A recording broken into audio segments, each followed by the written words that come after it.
So here we have clues, and I'm going to do cross,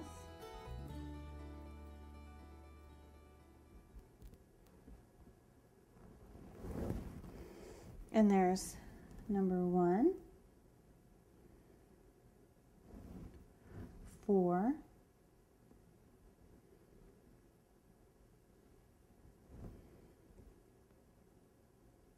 5, 6, 8, 9, 11, and 12.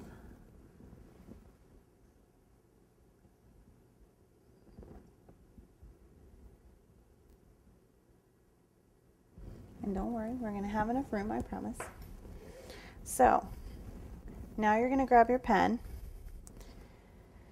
and you're just going to write in your clues. And like I said, you don't want to press real hard, otherwise you'll put a hole in your fondant.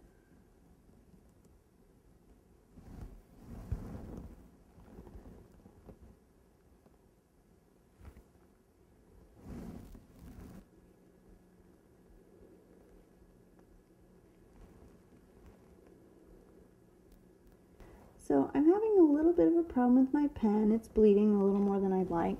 And that's sometimes going to happen. If you have another newer pen, you can switch them out. If not, just make do with what you've got. This project really is just meant to be fun. So it's not too stressful if you can't get the piping quite right. Okay, now what I'm going to do is I'm actually going to turn my cookie again. And I'm going to put my other clues this other direction. It's just going to add for a little visual interest, make it a little more fun. You can do this however you want. If you want your clues all going one direction or you want to switch it up, it's really up to you.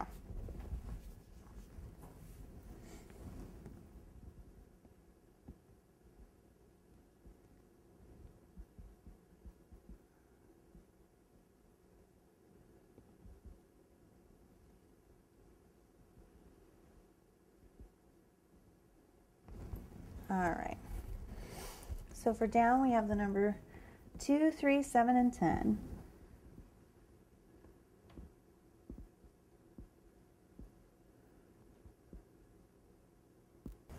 And we're going to go ahead and write those in.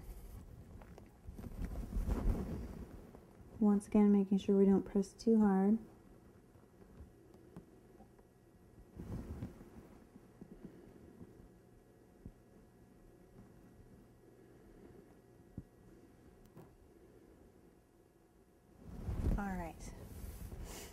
So all I'm going to do now is I'm going to actually take my tip and I'm just going to pipe a few little hearts in the corner just to kind of even it out a little bit.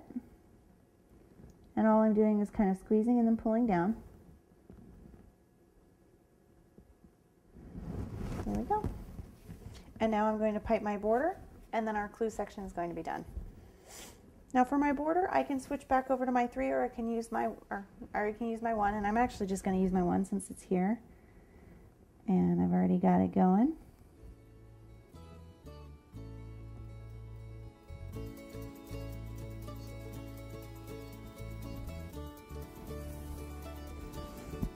All right.